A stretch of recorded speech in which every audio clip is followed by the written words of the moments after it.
ያላዛር እናት ማለት ነው። ሴት በደረጃ አድርጋ ለልጇ ደረደረችለት። በየአይነት ምግብ መሰላት እንዴት ሴትዮ ሴት ደርድራ ምረጣለችው ማለት ነው። ኧረ ምሬን እኔ በጣም ነው የሳኩትና ምን አይነት መታወክ ነው ግን የገጠማት? ፈጣሪ ወይ ትዕግስቱን ስጠኝ። የምር በጣም የሚገርም ነው። በነገራችን ላይ ያው ትንሱ እየተናገረችው አልቀርም። ትንሱን ማንም ሰው አልተረዳትም እንጂ ማለት በቃ የምትናገራቸው ነገሮች ሁሉ እውነት ነው።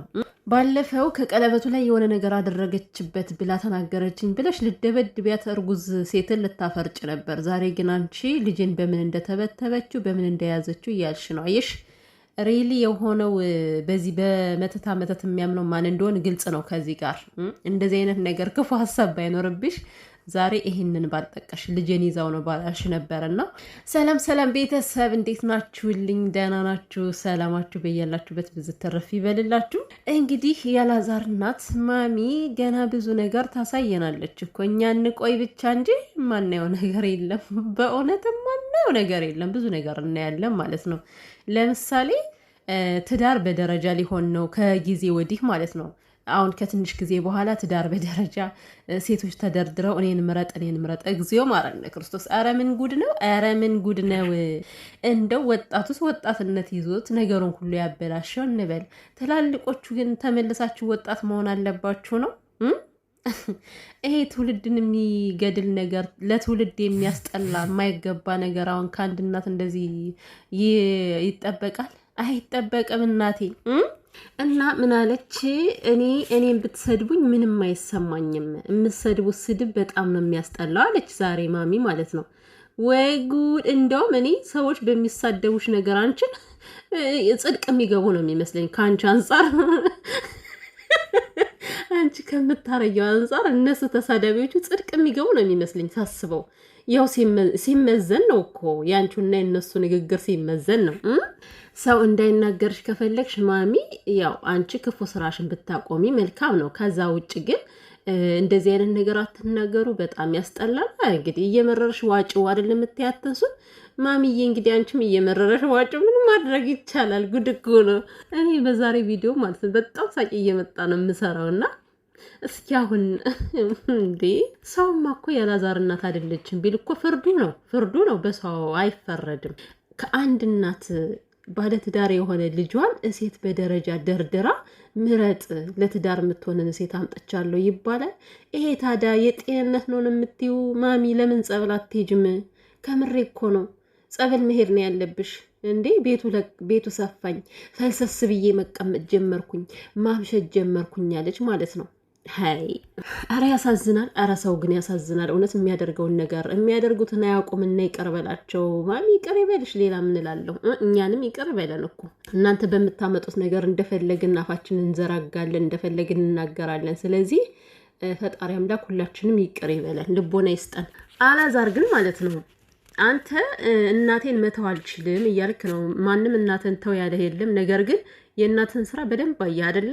ከትዳር ለመፈናቀል ነው እንደዚህ የምታደርግህ እንጂ የምር ያንተ ትዳር ደፋ ቀና ብላ ለማቃናት አትሞክርም በጭራሽ። በቃ ከትንሱ ጋር እንድትለያይ ነው የምትፈልገው። ግን አንተ በዚህ ቢነግሩ በዚህ ነው የምታፈሰው። ምንም የምትረባ ሰው አይደለህም። ምክንያቱም ነገ ተጎትተህ ማሚ እያልክ እንደ ህፃን ትሄዳለህ ማለት ነው። በአንተ ስር በጣም ብዙ ሰው ማስተዳደር የምትችል ሰው ከሆነ ግን አንተ ማለት አላዛር ግን አንተ እኔ ምን ሆነ ነው? ምንድን ነው ያደነዘዘ ግን? 80 ያላወረደ ወንድ እንዴት ነው እስኪ ሴት? ይሄ ነገር እኮ በጣም ነው የሚያስጠይቃውን። ትንሱ የምሬን ነው። በህግ ብትሄድ ማለት ነው በጣም ነው ማሚ የምትጠየቀው። ምክንያቱም ባሏ ነው 80 ያልተቃደዱ 80 ባልተቃደዱት ላይ ሌላ ሴት አምጥቶ ማስተዋወቅ ማለት በጣም ነው የሚያሳስርሽ በጣም። እና ማንም ያንቺ ልጅ ሊያስገድል የሞከረ የለም። ትንሱ ልጅሽን ለማስገደል አልሞከረችም። አንደኛ ነገር ትንሱ ባላዛር ክፉ ነገር አታስብም። የልጁ አባት ነው። ምንም ቢሆን ምንም እንኳን ቢለያዩ እንኳን ያልተለያዩትን ቢለያዩም እንኳን የልጇ አባት ነው። ልጇ አባት ሳይኖራት እንድታድግ አትፈልግም። እኔ የተዋለደ ሰው ክፉ ይተሳሰባል የምትሉ ሰዎች ግን በጣም ስህተት ነው። ምክንያቱም እነዛ እናቶች ለነሱ ሳይሆን ለልጃቸው ያስባሉ።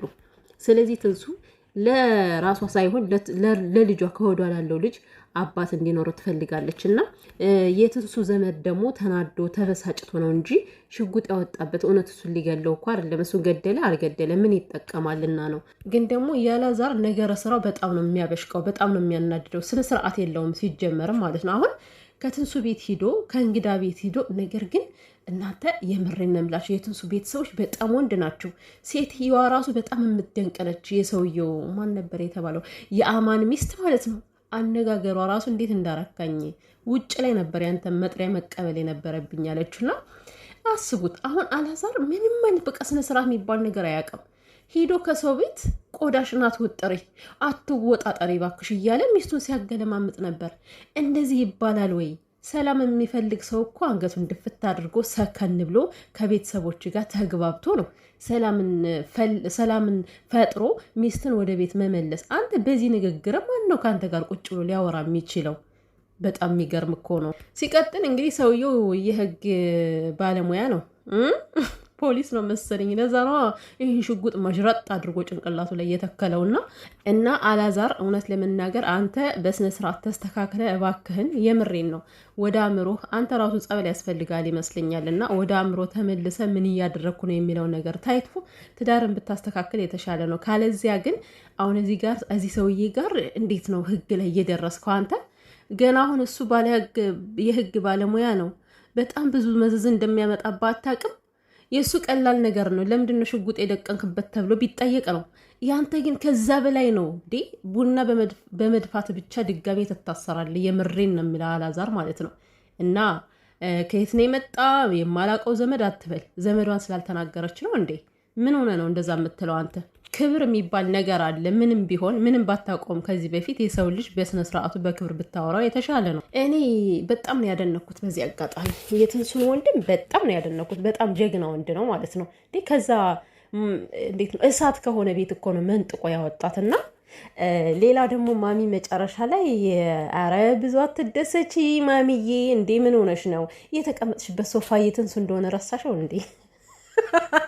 ትንሱዬ ነገ መታ ማለት ነው ፍስፍስ አርጋ ስትወስደው ችግር የለም እዛ መሬት ላይ ዘግብለሽ ትተኛለሽ የኔ እናት። እና በሰው ሶፋ ላይ ይህን ያክል መመጻደቁ ልክ አይደለም ነው የምልሽ እኮ ማሚዬ። የትንሱ ቤት ነው ተይ፣ እንደዛ አይባልም ማለት ነው። እንግዲህ ሴት አምጥተሽ ያለ አይደል እስከነቃቸው አምጥተሽ አስገቢ። የትንሱን ነገር ግን ወደ ውጭ ሁሉንም ነገር ማለት ነው ለእሷ ትሰጣታላችሁ፣ ወደዳችሁም ጠላችሁም። ይሄ የተናኮረ ቤተሰብ በፈጣሪ ስም ከእንደዚህ አይነት ቤተሰብ ፈጣሪ ይጠብቃችሁ። እንደዚህ አይነት ባል ከምታገቡ ቁማችሁ ቁሩ።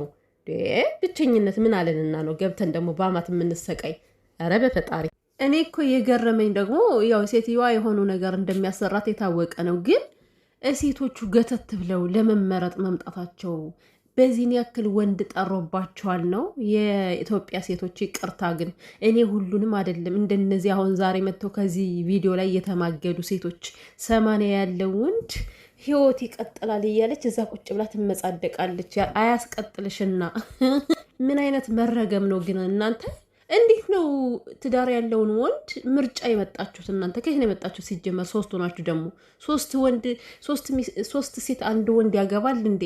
ኧረ ምን አይነት መርከስ ነው ዘንድሮ እየታየ ያለው? የሴትዮዋ አብደት ይሁንስ ችግር የለም።